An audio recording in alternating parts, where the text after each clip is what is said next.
الحمد للہ وکفی سلام علی عبادہ الذین اصطفیٰ اما بعد۔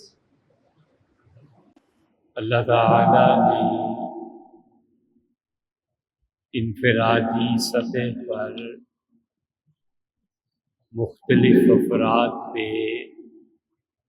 مختلف فرائض کی پابندی کو ضروری قرار دیا ہے، اور اسی طرح اللہ نے افراد کو طبقات میں بانٹا ہے اور ہر طبقے کے لیے کچھ فرائض متعین کیے ہیں۔ افراد کی مثال ایسے سمجھیں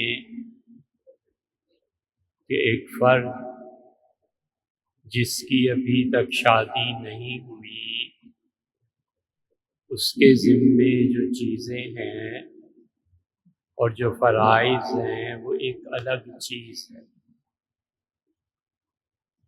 جب وہ شوہر بنتا ہے تو پھر اس کے فرائض الگ ہیں۔ جب وہ باپ بنتا ہے تو باپ ہونے کے ناطے اللہ نے جو چیزیں اس کے لیے ضروری قرار دی ہیں وہ الگ ہیں۔ پھر یہ افراد کا مجموعہ جب معاشرے کو تشکیل دیتا ہے تو ایک پورا گروہ ہے جو معاشرے میں بیمار لوگوں کا علاج کرتا ہے۔ ان کے فرائض الگ ہیں۔ ایک پورا گروہ وہ ہے جو ملک کی حفاظت کرتا ہے، تو خدا نے اس کے ذمے یہ نہیں رکھا کہ وہ ہسپتال جا کے لوگوں کے انجیکشنز چیک کرے۔ اللہ نے یہ ذمہ داری ڈاکٹر کو دی ہے کہ تم صحیح تشخیص کرو۔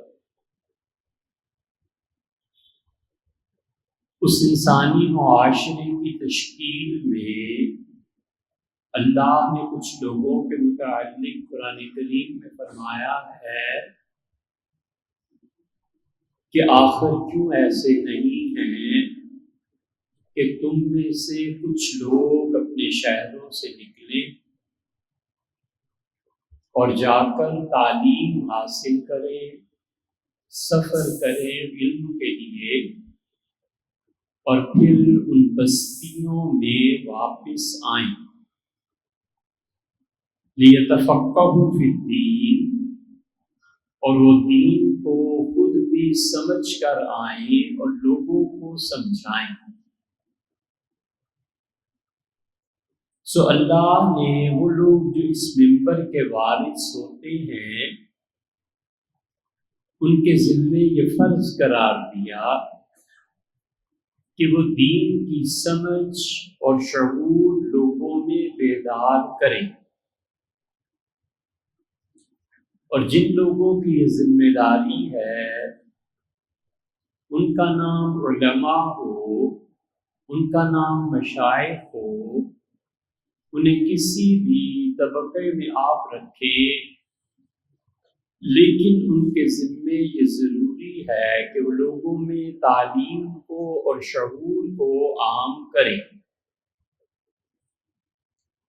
اور اگر لوگوں میں شعور عام نہیں ہوگا تو دنیا میں فساد مچے گا،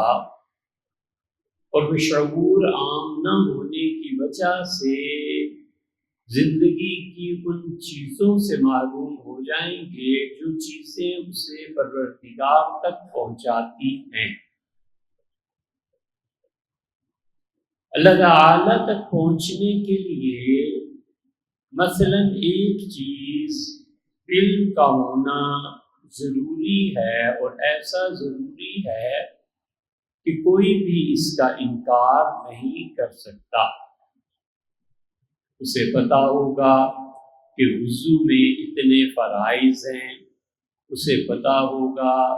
کہ سال بھر مال پہ کتنی زکوٰۃ آتی ہے، حج کس وقت فرض ہو جاتا ہے، تو پھر وہ جا کر اس علم کی بنیاد پر عمل کرے گا۔ اور اگر وہ جاہل رہ گیا اور علم حاصل نہ کیا تو کوئی چیز اسے اللہ تک پہنچانے میں مددگار ثابت نہیں ہوگی، سوائے اس کے کہ اللہ اسے اپنے پاس سے ہی پھر علم دے تو دے۔ لیکن عمومی طور پر علم تعلیم سے آتا ہے، اور خدا براہ راست بغیر کسی واسطے کے انبیاء علیہ السلام کے علاوہ کسی کو عمومی طور پہ علم نہیں دیتا۔ اس لیے لوگوں میں شعور کا پیدا کرنا اور لوگوں کی توجہ دلانا کہ جس ماحول اور معاشرے میں وہ زندگی بسر کر رہے ہیں، اگر ہم ایک باشعور شہری کے طور پر وہاں نہیں رہیں گے تو یہ دیمک چاٹ جائے گی، اور وہ وقت آ جائے گا جب اللہ تک پہنچنے کے راستے مسدود ہو جائیں گے، بہت مشکلات کا سامنا کرنا پڑے گا، اور کوئی آدمی جان بوجھ کے خدا کی طرف نہیں جائے۔ حالات کا جبر، وسائل کی قلت اور شعور کی کمی اسے اللہ کی طرف لے جائے تو لے جائے، وگرنہ وہ اپنی چوائس سے کبھی بھی خدا کی راہ پسند نہیں کرے گا، کیونکہ وہ جانتا ہے کہ اللہ کی راہ کو اختیار کرنے کے لیے اور خدا کی معرفت حاصل کرنے کے لیے مجھے جو اسباب اور وسائل درکار ہیں، نہ وہ میرے والدین کے پاس ہیں اور نہ میرے پاس ہیں، تو پھر بہتر ہے کہ اس زندگی کو اچھی طرح گزارا جائے۔ یہ الگ بات ہے کہ خدا کے یہاں حساب ہوگا یا نہیں ہوگا۔ اس شعور کی ایک مثال آپ کو دیں، 1878 میں اودھ کے جو نواب تھے واجد علی شاہ، ان کو لوگوں نے بہت برے الفاظ سے یاد کیا ہے، اور واجد علی شاہ میں بہت سی خوبیاں بھی پائی جاتی تھیں، اور اودھ کی حکومت جب ان سے جاتی رہی تو انگریزوں نے بلایا اور کہا حضرت آپ بادشاہ ہیں اپنے وقت کے، آپ یہ بتائیے کہ آپ ہر مہینے یا تو پیسے لے لیا کریں، آپ سمجھیں آپ کی بادشاہ کی پینشن، اور یا پھر آپ ایک ہی مرتبہ، آپ کا ملک ہم نے فتح کر لیا لیکن آپ کو رسوا نہیں کرنا، ایک ہی مرتبہ جتنے بھی آپ کہتے ہیں اتنے پیسے لے لیں، اور ایسٹ انڈیا کمپنی اس کو دینے کو تیار ہے۔ نواب صاحب نے کہا کہ میں لوگوں سے مشورہ کرتا ہوں، جب وہ گھر آئے تو اپنے سارے خاندان کو جمع کیا، اور خاندان کو پتا تھا کہ اس بڈھے کی وجہ سے لاکھوں اور کروڑوں روپے مل سکتے ہیں، تو سب نے بالاتفاق کہا کہ حضور سلطنت جاتی رہی اور آپ اس طرح کریں کہ پیسے لے لیں اور ہم سب میں تقسیم کر دیں، ہم تجارت کریں گے، یہ کریں گے، یہ کریں گے، اور پیسہ آپ کے پاس آئے گا اور ہم آپ کو نفع دیں گے اور سب چیزیں ٹھیک ہو جائیں گی اور آپ کو کسی قسم کی دقت کا سامنا نہیں کرنا پڑے گا۔ نواب واجد علی شاہ جیسے بھی برے صحیح، لیکن ظاہر ہے کہ بادشاہ کی عقل بھی تھی، تو جب گوروں کے ہاں گئے تو انہوں نے کہا پینشن مقرر کر دیجیے۔ واپس آئے تو خاندان میں گویا ماتم پڑا ہوا تھا، ہر ایک نے پوچھا کہ رے آپ نے پینشن لگا دی اور پیسہ آ جاتا تو سارا خاندان کر جاتا؟ انہوں نے کہا جی ہاں، پیسہ آ جاتا اور میں خاندان میں تقسیم کر دیتا تو تم ایک گھونٹ پانی کا نہ پینے دیتے اور گھر میں رہنے کی جگہ نہ ملتی مجھے، اب پینشن میں نے لے لی، اب دعا کرتے رہو گے کہ بڈھا زندہ رہے اور اللہ کرے ہر مہینے پیسے آتے رہے۔ اسی کا میں خوب جانتا ہوں کہ جب لوگوں کے پاس پیسہ آتا ہے تو وہ صلہ رحمی کو، رشتہ داری کو بھول جاتے ہیں۔ ہم اس زمانے میں ہوتے تو ہم عرض کرتے کہ اس پیسے کے رکھنے میں دو مصائب آ جاتے ہیں، ایک تو آپ نے بیان کیا اور دوسرے دل تنگ ہو جاتا ہے۔ اللہ نے اسی لیے کہا ہے کہ امیوں کا شوق نفسی، اور مال آ جانے کے باوجود اللہ تمہیں دو چیزوں سے اگر پاک کر دے، بخل سے اور لالچ سے، فَأُولَٰئِکَ هُمُ الْمُفْلِحُونَ، یہ لوگ ہیں جو در حقیقت مال کے ہوتے ہوئے بھی خدا کی جنت لے جائیں۔ مال کی نحوست میں سے ایک یہ ہے، دل کا تنگ ہو جانا اور لالچ کا بڑھ جانا۔ اگر آدمی ان دو چیزوں پر قابو پا لے تو نتیجہ یہ نکلتا ہے کہ وہ مال اگر سانپ ہے تو اس کے زہر سے محفوظ ہو جاتا ہے، وگرنہ وہ زہر پورے جسم میں پھیل جاتا ہے اور دھیرے دھیرے موت واقع ہو جاتی۔ پینشن آنے لگی اور نواب صاحب کا، بادشاہوں کا گزارا کیا اس پینشن سے ہوتا؟ انہوں نے قرض لینا شروع کیا، اور بادشاہ آخر بادشاہ تھا، کسی نواب کے پاس بھیجا اور کہا کہ اتنے ہزار دے دو۔ اچھا تم اتنے ہزار کی چیزیں ملتی رہی اور خاندان میں خرچ ہوتی رہی، ذاتی چیزیں بنتی رہی، اور مملکت پہ کیا خرچ کرنا تھا کہ سب کچھ چھن گیا تھا، کوئی ادارہ تو وہ کیا بناتے۔ اور ایک دن وہ آیا جب جس دن پینشن آنی تھی تو بینک کے باہر سارے نواب کھڑے ہوتے تھے کہ حضور والا پینشن آئی ہے، لائیے میرا قرض واپس کیجیے، لائیے میرا قرض واپس کیجیے۔ اور نواب صاحب آتے تھے، دستخط کرتے تھے اور صفر ہو جاتا تھے، اور گھر اور جو رہ جاتے تھے وہ گالیاں بھی دیتے تھے اور چیختے بھی۔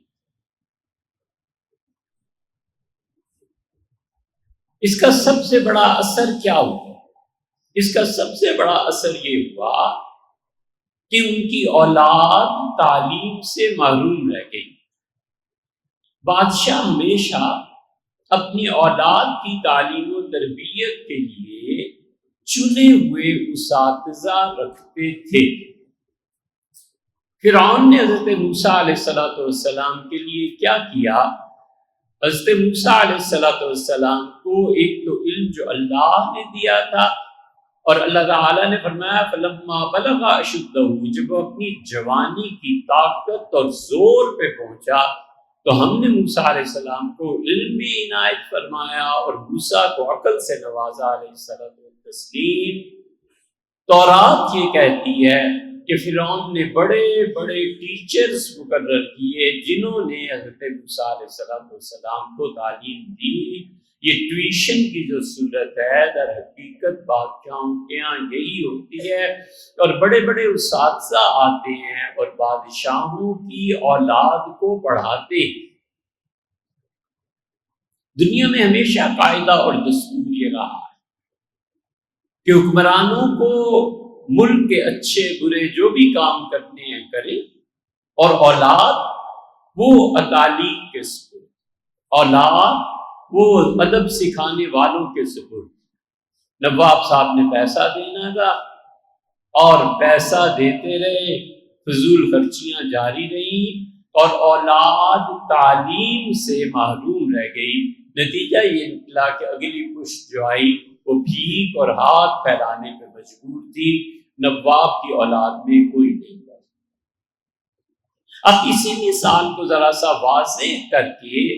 آپ سوچیں ہمارے ساتھ قومی سطح پہ کیا ہوتا ہے۔ قومی سطح پہ ہمارے حکمران قرض لے لیتے ہیں، پھر وہ قرض کی ادائیگی کے لیے ٹیکس عوام پہ لگا دیتے ہیں۔ کوئی پوچھے کہ حضرت وہ پیسہ کیا کیا؟ آپ نے کوئی ڈیم بنا دیا اس پیسے کو لے کے قرض پہ اور عوام نے ادا کیا، چلو ایک اچھی بات ہوتی۔ آپ نے کوئی یونیورسٹی بنا دی، چلیے ملک قرض میں آ گیا اور آپ نے عوام سے پیسہ وصول کر کے اس یونیورسٹی کی قیمت ادا کر دی، اچھا آپ نے موٹر وے بنا دی، لوگوں پہ ٹیکس لگ گیا، چنگی دیں اور وہ سارا پیسہ کوریا کو واپس کر کے ملک کو ایک بہترین چیز دے دیں، اچھا ہوا۔ لیکن قرض آپ لے لیں مثلاً 10 ارب ڈالر کا اور پوچھے کوئی کہ حضرت خرچ کہاں کیا، تو سوائے اس کے کوئی خرچہ نہیں ہوا کہ کچھ ان پڑھ لوگ، کچھ ایسے بے شعورے لوگ ایک جگہ جمع ہو گئے، آپس میں لڑتے رہے، تماشے ہوتے رہے اور حتیٰ کہ ایک دوسرے کو مارتے رہے، اور مہینے بعد آپ کی یہ تنخواہ ہے، آپ کی یہ تنخواہ ہے، آپ اتنے پیسے لے لیں، آپ کی گاڑی کا پیٹرول اتنا مفت میں ہے، اتنے آپ پیسے دیں گے۔ یہ ساری حرکتوں میں وہ 10 ارب روپیہ خرچ ہو گیا، اور پتہ چلا 10 سال کے بعد کہ کوئی پروجیکٹ نہیں ہے جو آپ نے قوم کے لیے کیا ہو، کوئی کام نہیں ہے جو آپ نے ملک کے لیے کیا ہو۔ اسی عوامی سطح پہ اس شعور کو بیدار کرنا چاہیے تاکہ وہ محاسبہ کرے کہ جناب والا آپ نے 10 ارب روپے قرض لے لیا، سگریٹ پہ آپ نے اتنا ٹیکس بڑھا دیا، پیٹرول پہ آپ نے اتنا ٹیکس بڑھا دیا، کپڑوں پہ آپ نے اتنا ٹیکس بڑھا دیا، کپڑا مشین سیتی ہے، مشین پہ اتنا ٹیکس بڑھا دیا، سیمنٹ کو اتنا مہنگا کر دیا، سریا اتنا مہنگا کر دیا، اور جب آپ نے دیکھا کہ قسط ادا نہیں ہو سکتی تو پٹرول کو اتنا مہنگا کر دیا، اور جب قسط ادا ہو گئی تو پھر سستا کر دیا کہ اب اتنا پیسہ آ گیا ہے۔ تو کوئی تو پوچھے اور کہے کہ حضرت اتنا پیسہ جو آپ نے قرض میں ادا کر دیا اور ماشاءاللہ اب نئے قرض لینے کی فکر میں ہیں، یہ پیسہ ملک میں خرچ کہاں ہوا؟ کتنی روڈز آپ نے بنائی، کتنی یونیورسٹیز آپ نے بنائی، کتنا تعلیم کا ماحول پیدا کیا، کتنے افراد پیدا ہوئے، معاشرے میں کتنے شاعر پیدا ہوئے، معاشرے میں کتنے ادیب پیدا ہوئے، معاشرے میں سائنٹسٹ کتنے بن کے نکلے، کتنے ایسے تھے جو میتھمیٹیشین تھے، بچوں کی بہترین صلاحیتیں آپ نے آگ لگا دی۔ چیزیں اتنی مہنگی تھیں کہ ماں باپ سوچنے لگے کہ 3 وقت کا کھانا کی طرح 2 وقت ہو جائے، اور سوچنے لگے کہ کوئی سستا دودھ کسی طرح، اور 3 پاؤ پانی میں 1 پاؤ دودھ ملا کے بچوں کو پال لیں۔ نتیجہ یہ کہ بچے کی صحت ٹھیک نہ رہی، ذہنی طور پہ وہ کمزور ہوتا گیا، اور آپ کی نئی سے نئی گاڑیاں آتی رہیں، آپ اپنی جنرل رانی پہ خرچ کرتے رہے، اور آپ اپنے للے تللے پورے کرتے رہے اس پیسے سے جو غریبوں کا خون نچوڑ کے آپ نے جمع کیا۔ اس لیے معاشی طور پہ کسی ملک کا کمزور ہو جانا اور اسباب اور ذرائع کی قلت، یہ اتنی کوڑ اور کینسر کا مرض ہے کہ قوموں کو چاٹ جاتا ہے اور قومیں مر جاتی ہیں، اور اس کا نتیجہ آپ نے کئی مرتبہ عرض کیا کہ 2 صورتوں میں نکلتا ہے۔ آپ دنیا میں دیکھی ہو، آپ انڈیا چلے جائیں، آپ بنگلہ دیش چلے جائیں، اور آپ اسی طرح نیپال چلے جائیں، ہم نے کئی مہینے رہ کے وہاں اپنی آنکھوں سے دیکھا کہ حکومت اگر معاشی طور پر استحصال کرنے لگے اور حکومت چلانے والے مال کا فراڈ کرنے لگے تو وہ قوم بالآخر 2 چیزوں تک پہنچ جاتی ہے۔ ایک تو قتل عام ہو جاتا ہے، 5,000 روپے دے دیجئے قتل کرا دیجئے، 10,000 روپے دے دیجئے شوٹر ہے زبردست قتل کر کے چلا آئے گا،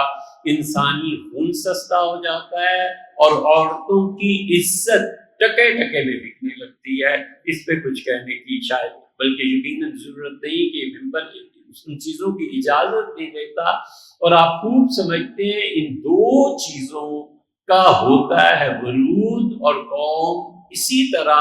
غربت میں ڈوب جاتی ہے، بھیک مانگتی ہے، عام ہو جاتی ہے وہ بھیک کے، پھر نئے نئے طریقے ایجاد ہوتے ہیں معاشرے میں، یہ سب کے سب لوگ غریب کی مدد کرو، غریب کی مدد کرو، اور جہاں وہ پیسہ برباد ہو رہا ہے ان کو کیوں نہ پوچھو؟ وہ جو کچھ کر رہے ہیں، شعور جب بیدار ہوتا ہے تو پھر ان لوگوں کا محاسبہ ہوتا ہے۔ اسی لیے جب انگریز آئے تو ہندوستان کی معیشت کو نہیں سنبھال سکے۔ کہاں وہ وقت تھا کہ برٹنیر فرانسیسی ڈاکٹر تھا، اس نے اپنے سفر نامے میں لکھا کہ میں اورنگزیب عالمگیر رحمت اللہ علیہ کے زمانے میں ہندوستان گھوم رہا تھا، تو جب سورت گجرات میں پہنچا تو میں حیران ہوا کہ گجرات ایک صوبے میں اتنی دولت تھی کہ میں نے کئی گھروں میں جا کے دیکھا، میں غیر ملکی تھا، لوگ خوشی سے میری دعوت کر دیتے تھے، اور میں نے کئی لوگوں سے پوچھا کہ بینک کا سسٹم نہیں، کچھ نہیں، تم لوگ کیسے خرچ کرتے ہو؟ انہوں نے کہا یہ کمرہ ہے اور آپ دیکھ لیں یہاں گندم پڑی ہوئی ہے، یہ کمرہ ہے یہاں پہ مکئی پڑی ہوئی ہے، پھر دروازہ کھولتے تھے اور کہتے تھے یہ دیکھ لیں سارا سونا بھرا ہوا ہے، سونے کے سکے اور چاندی کے سکے ہیں، ہم جتنی ضرورت ہوتی ہے اس کمرے سے اٹھا کر لے جاتے ہیں، اور جب نفع ہوتا ہے، فصلیں ہوتی ہیں، تجارت میں نفع ہوتا ہے، وہی لا کر یہاں ڈال دیتے ہیں۔ کہتا ہے اتنا سرمایہ صرف سورت میں تھا کہ اس وقت کے پورے یورپ کے پاس اتنا پیسہ نہیں تھا جتنا انڈیا میں۔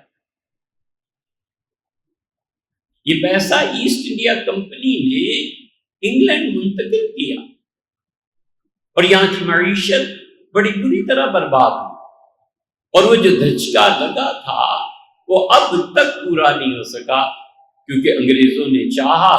کہ وہ چلے جائیں اور اپنے جانشین چھوڑ جائیں۔ اس کے لیے انہوں نے ایچیسن کالج لاہور میں قائم کیا، اور ایچیسن کالج میں انہوں نے کہا صرف وہ لوگ پڑھیں گے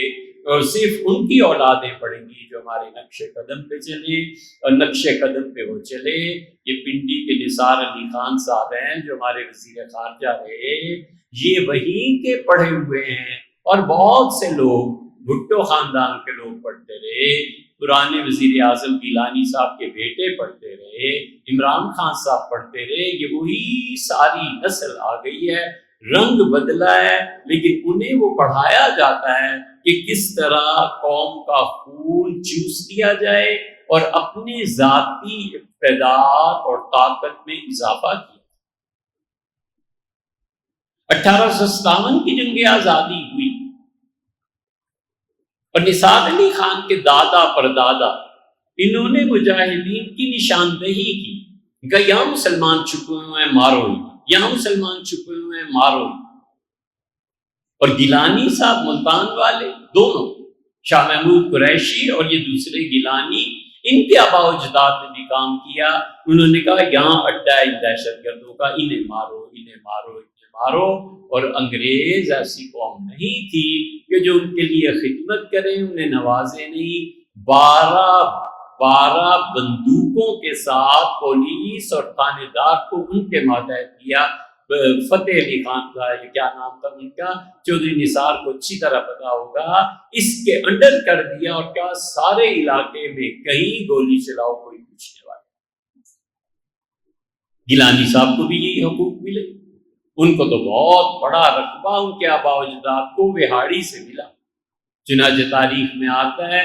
کہ یہ لوگ اپنی درگاہوں پہ بیٹھ کے تعویذ لکھا کرتے تھے، اور لوگ کالے مرغے دے جایا کرتے تھے تو یہ کھایا کرتے تھے۔ کہاں وہ دور اور کہاں ایچیسن کالج اور کہاں پھر وزیر داخلہ اور وزیر اعظم۔ یہ سب چیزیں اس لیے ہیں کہ ملک اور قوم کو بیچا جائے، ناجائز قرضے کیے جائیں، اور اس کا نفع ملک کو نہ پہنچے۔ جسٹس سمیر علی تھے، شبلی نعمانی نے ان کے متعلق لکھا ہے۔ شبلی لکھتے ہیں کہ اس نے ایک کتاب لکھی اسپرٹ آف اسلام، روح اسلام کے نام سے اب اس کا ترجمہ بھی ہو گیا. 1800 کچھ میں وہ پیدا ہوئے تھے اور ان کی کتاب نے بہت انگریزوں کو مسلمان کیا. شبلی نے ان کے متعلق لکھا کہ ہم جن کی دستار بندی ہوتی ہے اور ہم پگڑی پوش اور ہم داڑھی والے اور یہ وہ کام نہ کر سکے جیسا کام اس نے کیا جس کو شکل و صورت دیکھو تو عیسائیوں کے علاوہ کچھ معلوم نہیں ہوتا. میں اسے اپنی شکل و صورت کے اعتبار سے عیسائی کہتا ہوں، لیکن جو اس کے کام کیا ہے وہ بڑے بڑے مدارس اور خانقاہوں کے فارغ لوگ نہیں کر سکے. اسپرٹ آف اسلام اس نے ایسی کتاب لکھی ہے کہ ہزاروں اور لاکھوں انگریزوں میں وہ پھیلی اور اوروں نے اسلام قبول جنہوں نے نہیں بھی کیا وہ اسلام سے متاثر ہوئے. اس نے اپنی سوانح عمری لکھی ہے آپ بیتی کے نام سے اور لکھتے ہیں کہ جب میں بیرسٹر بنا اور پھر میں جج بنا، انگریز جو یہاں کی معیشت کو نہیں سنبھال سکے اور انگریز جنہوں نے بر صغیر کا خون پی لیا اور ان کے جانشین مسلسل اسی عمل پہ لگے ہوئے ہیں اور اس کے نتیجے میں معاشرے میں عورتوں کی عزت اور مرد کا قتل یہ جو ہو رہا ہے عام، یہ ساری کڑیاں ایک دوسرے سے ملتی جلتی ہیں. جیسے سمیر علی نے لکھا ہے کہ میں نے عدالت میں بیٹھا اور ایک عورت گڑیا پیش کی. اس سے پتہ چلتا ہے کہ دعاؤں اور بد دعاؤں کا اثر بھی کیسا ہوتا ہے. تو اس گڑیا پہ مقدمہ تھا کہ اس نے خودکشی کی کوشش کی ہے اور یہ قانونی جرم. میں نے اس ہندو خاتون سے پوچھا، میں نے کہا آپ نے خودکشی کے لیے اٹیمپٹ کی تھی؟ اس نے کہا جی کی تھی. میں نے کہا کیوں؟ اس نے کہا میرا ایک ہی بیٹا تھا، شوہر مر گیا، میں نے بہت مشکل سے پال پوس کے اسے جوان کیا، شادی کی اور جوانی میں شادی کے 6 مہینے بعد وہ بھی مر گیا. پھر 6 مہینے سال گزرا، پھر میری بہو بھی مر گئی. دنیا میں میرا کوئی نہیں رہا، بھیک میں مانگنا نہیں چاہتی، تو پھر بہتر یہی ہے کہ میں خودکشی کروں اور مر جاؤں. آپ کو اس قصے کے ہاتھ بھی آنا چاہیے جس نے اپنی غیرت کی وجہ سے پائی جمع کی اور لوگوں سے نہیں مانگا، اور جب 10-11 ہزار روپے جمع ہو گئے کہ ہرنیا کا آپریشن کرائے تو پھر گجرانوالہ میں بجلی کا بل آ گیا، واپڈا کاٹنے آ گئی، اس نے پیسے وہاں دے دیے بل میں اور جا کر گندے نالے میں ڈوب پڑی کہ میں لوگوں سے نہیں مانگ سکتی اور میرا ہرنیا مجھے چین لینے نہیں دیتا، مجھے بڑی شدید تکلیف ہے. اور گجرانوالہ میں 5000 کیا 1000 آدمی نہیں اٹھا کہ یار یہ ظلم ختم کرو، تم کیا کر رہے ہو؟ جو نہیں مانگنا چاہتے انہیں مانگنے پہ مجبور کر رہے ہو. اس عورت نے کہا جج صاحب میرا یہ حال ہے. تو کہتے ہیں میں غصے سے چل اٹھا اور میں نے کہا تم سارے گورے اس عورت کی خودکشی دیکھتے اور اس کے اسباب نہیں دیکھتے کہ کیوں خودکشی پہ آ گئی. میں نے کہا بیوی آپ کو باعزت طریقے پہ بری کیا جاتا ہے اور یہ جو پولیس والے ہیں ان کا جو فنڈ ہوتا ہے اس میں سے 3 روپے آپ کے مقرر کرتا ہوں. آپ ہر ماہ یہاں عدالت سے آ کے 3 روپے وصول کیا کیجیے. میں یا میرے بعد جو بھی یہاں ہوگا میں فیصلے میں لکھتا ہوں کہ پابند ہے کہ آپ کے آنے پہ 3 روپے دے اور آپ اسے سلام کر کے جائیں تاکہ پتہ چلے پیسے آپ کو ملیں. لکھتے ہیں کہ تاثر اور اثرات کی شدت سے رو پڑی پوری عورت اور ہاتھ جوڑے پرنام کیا اور پھر خدا کو دیکھتی رہی گویا اوپر منہ کر کے اور میرے لیے دعائیں کرتی رہی. آج جو میں پریوی کونسل انگلینڈ کا پریوی کونسل میں جانا بہت بڑی بات تھی. وہ پریوی کونسل ساری چیزیں تحقیق کر کے بادشاہ کے سامنے رکھتے تھے. وہ مقدمے جو ڈائریکٹ بادشاہ کی عدالت میں کیے جاتے ہیں، وہ مقدمے جیسے شاہ سلمان کے سامنے پیش کیے جاتے ہیں، وہ شاہی عدل اور انصاف کہلاتے تھے. جیسے امریکہ کا صدر سال میں ایک مرتبہ مظلوموں سے ملتا ہے، بالکل اسی طرح پریوی کونسل ساری تحقیق کر کے بادشاہ کو بتاتی تھی کہ کیا کرنا ہے۔ وہ کہتے ہیں کہ میں نے انہیں کہا کہ پریوی کونسل میں جو پہنچا ہوں تو محمد علی نے لکھا ہے کہ میں سمجھتا ہوں وہ بوڑھی عورت جو میرے لیے دعائیں مانگتی رہی ہے نا، اللہ نے آج کی عزت اس کی دعاؤں سے کی۔ ہر مہینے آتی تھی، 3 روپے وصول کرتی تھی،